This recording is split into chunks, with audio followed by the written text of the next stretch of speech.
Iran is our neighbor. Ties with Iran go a long way back.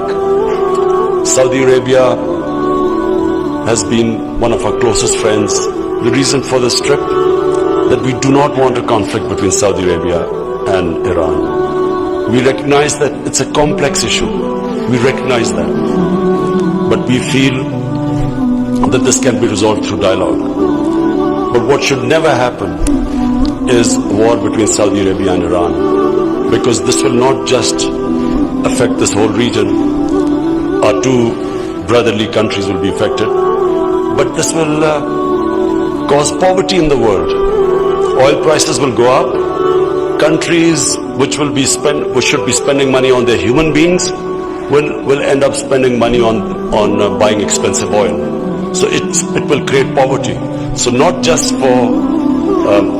from Pakistan point of view, from all developing countries' point of view, that whatever it takes, we must never allow this conflict to take place, because we know, Mr. President, there is a vested interest that wants this conflict to take place.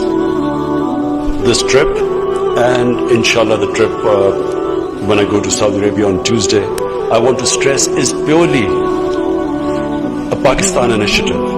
It's an initiative taken by us.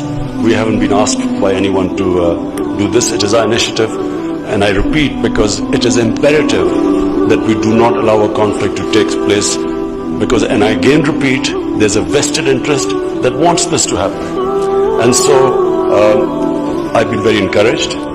We again want to facilitate our two brotherly countries to iron out your differences. And I repeat again, it's complicated, it's complex, but I feel it's possible to resolve these differences.